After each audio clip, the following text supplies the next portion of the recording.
کے بعد ایک مرتبہ پھر آپ کا خیر مقدم ہے. مجھے جناب سیدہ زینب کہتے ہیں ہمارے ساتھ موجود ہیں. ڈاکٹر ناہید ابرار صاحبہ ان کے ساتھ اگلی نشست پر تشریف فرما ہیں محترمہ زرمینہ صاحبہ.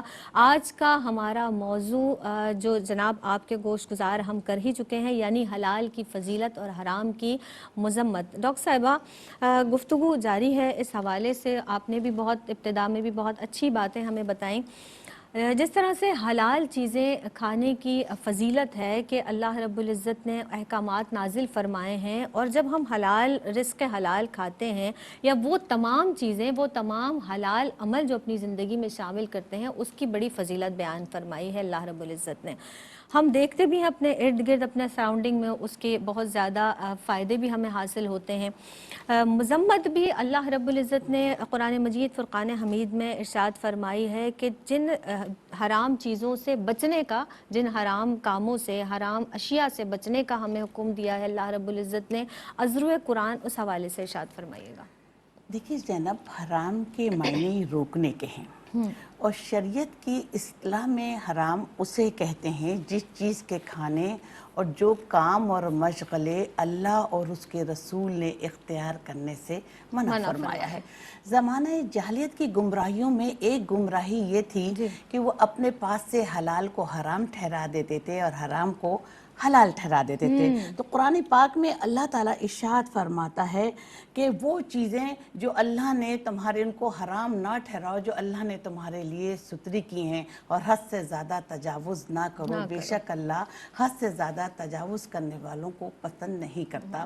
قرآن پاک میں اللہ تعالیٰ ارشاد فرماتا ہے کہ ایمان والوں وہ چیزیں کھاؤ جو زمین پر حلال اور پاکیزہ ہیں, اور شیطان کے قدموں کی پیروی نہ کرو, بے شک شیطان تمہارا کھلا دشمن ہے. اب دیکھیے کہ حرام چیزیں کیا ہیں. دیکھیے سود کھانا حرام ہے, ماں باپ کی نافرمانی کرنا حرام ہے, اللہ کے ساتھ کسی کو شریک کرنا حرام ہے, ناحق کسی کا مال کھانا حرام ہے, یتیم کا مال کھانا حرام ہے, ناحق کسی کو قتل کرنا حرام ہے, ناپ تول و تجارت میں بےمانی کرنا حرام ہے. اور آپ یہ بتائیے کہ وعدہ خلافی کرنا حرام ہے, جھوٹ بولنا, غیبت کرنا, دوسروں کے عیبوں کو تلاش کرنا, یہ تمام چیزیں جو ہیں دین اسلام نے بھی ہمیں منع کی ہیں, اور اللہ کے اور اس کے حبیب نے بھی ہمیں ایسا کرنے سے منع فرمایا ہے گا. اور آپ یہ دیکھیں ہر وہ چیز جس پر غیر اللہ کا نام پکارا جائے دین اسلام نے حرام قرار دیا ہے.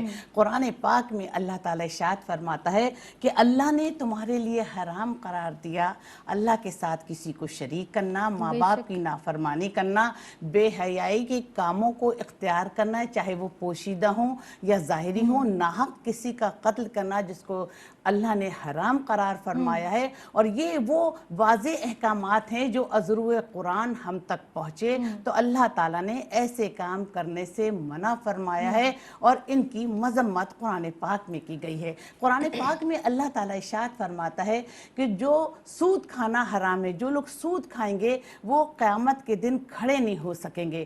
قرآن پاک میں اللہ تعالیٰ ارشاد فرماتا ہے کہ یتیم کا مال کھانا حرام ہے. جو شخص یتیم کا مال کھاتا ہے تو وہ اپنے پیٹوں میں آگ بھر رہا ہے, اور یتیم کا مال کھانے والے قیامت کے دن اس حال میں داخل ہوں گے کہ ان کے منہ سے آگ کے شعلے نکل رہے ہوں گے. قرآن پاک میں اللہ تعالیٰ ارشاد فرماتا ہے کہ جو شخص اللہ کے ساتھ کسی کو شریک ٹھہراتے ہیں, ناحق کسی کا قتل کرتے ہیں, زنا کرتے ہیں, بدفعلی کرتے ہیں, تو اللہ تعالیٰ قیامت کے دن انہیں 2 گنا عذاب عطا فرمائے گا. قرآن پاک میں اللہ تعالیٰ ارشاد فرماتا ہے کہ ایمان والوں اللہ نے تم پر تمہاری مائیں, تمہاری خالائیں, تمہاری پھپھیاں, تمہاری بھانجیاں, تمہاری بھتیجیاں, اللہ نے تم پر حرام قرار دے دی.